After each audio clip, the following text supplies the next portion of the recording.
dari Daniel Tatipata. Maaf, saya hanya mau bertanya karena Kristen cuma menggaungkan tentang keselamatan datang dari suku bangsa Israel.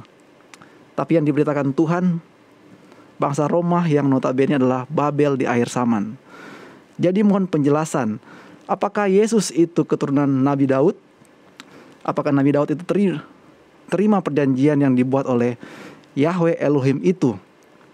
Apakah ada kaitan, atau Yahweh Elohim itu apakah ada kaitannya dengan kematian di kayu salib? Sedangkan antara Tanak dan perjanjian baru tidak ada kaitannya.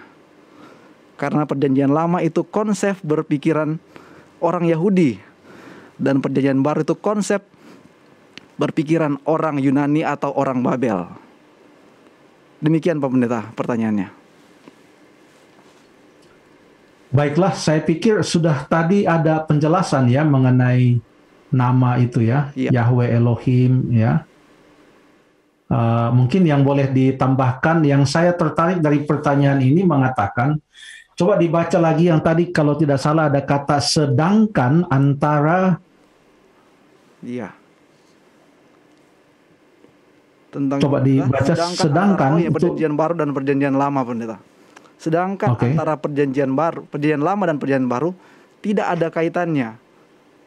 Ini tentang konsep berpikiran orang Yahudi dan konsep berpikiran orang Yunani atau Babel. Apakah ada kaitannya? Baik, terima kasih. Pertanyaan tadi mengatakan sedangkan tidak ada kaitan antara perjanjian lama atau Tanak. Tanak itu yaitu Taurat, Nevi'im, dan Ketuvim. Itu Yesus sebutkan loh di dalam Lukas 24 ayat 44. Waktu dia menceritakan tentang Alkitab perjanjian lama, dan itu yang dia bahas juga bersama-sama pada waktu dia berjalan dengan 2 orang murid menuju ke Emmaus, salah satunya bernama Kleopas. Itu di dalam Lukas pasal yang ke-24. Yesus sebutkan itu. Saya baca-baca Alkitab, saya lihat bahwa ternyata Alkitab perjanjian lama dan perjanjian baru itu kaitannya sangat luar biasa, tidak bisa dipisahkan. Coba saja kita mulai dari Matius pasal 1. Matius pasal 1 ini adalah kitab yang pertama di dalam perjanjian baru. Dan kalau dikatakan bahwa perjanjian baru itu orang Roma atau Babel, tidak juga, tidak demikian. Karena Matius ini adalah orang Yahudi yang menulis Matius.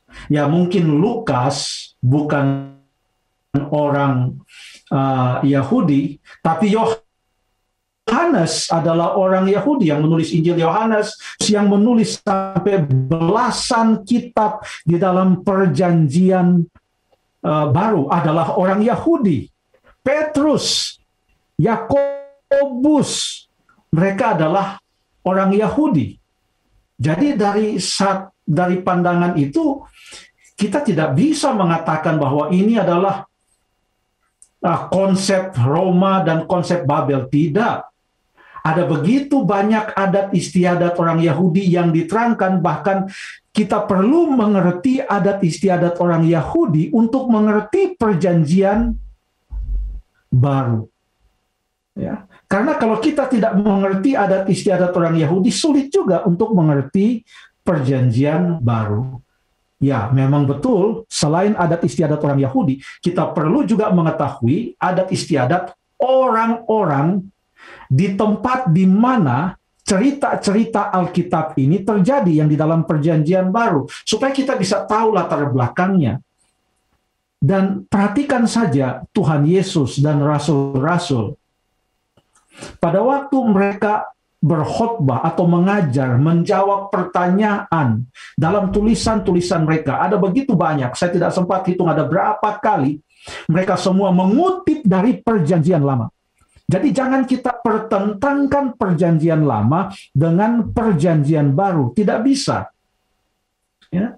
Karena perjanjian lama dan perjanjian baru itu adalah merupakan satu kesatuan. Oh ya, tadi kan saya sebutkan Matius. Pasal pertama dari Injil Matius saja itu sudah menghubungkan perjanjian lama dan perjanjian baru. Bagaimana kita tahu? Oke, kita buka Matius 1. Ini kitab pertama di dalam perjanjian baru, Alkitab perjanjian baru. Inilah silsilah Yesus Kristus, anak Daud, anak Abraham. Abraham memperanakan Ishak dan selanjutnya, lalu kemudian sampai kepada Yakub memperanakan Maria, Yakub memperanakan ayat 16, memperanakan Yusuf, suami Maria yang melahirkan Yesus yang disebut Kristus. Jadi yang menyambung perjanjian lama dan perjanjian baru adalah Tuhan Yesus. Kalau Tuhan Yesus yang sudah menyatukan perjanjian lama dan perjanjian baru, siapa yang bisa memisahkan antara Alkitab perjanjian lama dan perjanjian baru?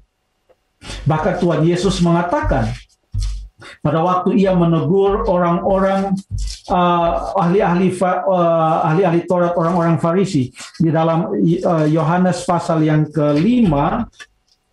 Saya akan baca Yohanes pasal yang kelima ayat yang ke-39 dan 40.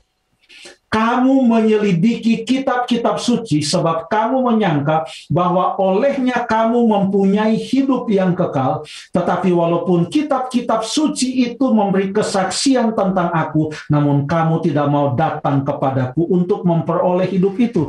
Jadi yang dibicarakan di sini adalah Yesus katakan perjanjian lama, kitab perjanjian lama memberikan kesaksian tentang Yesus, dan Yesus ini diceritakan di dalam Alkitab perjanjian baru. Kelahirannya, pertumbuhannya, pelayanannya, kematiannya, kebangkitannya, kenaikannya ke sorga, janji tentang kedatangannya, nubuatan-nubuatan yang ia berikan, ajarannya, mujizat-mujizatnya, perumpamaan-perumpamaannya, rasul-rasulnya, semua itu ada di dalam Alkitab perjanjian baru. Jadi Yesuslah yang menjadi perekat Alkitab perjanjian lama dan Alkitab perjanjian baru.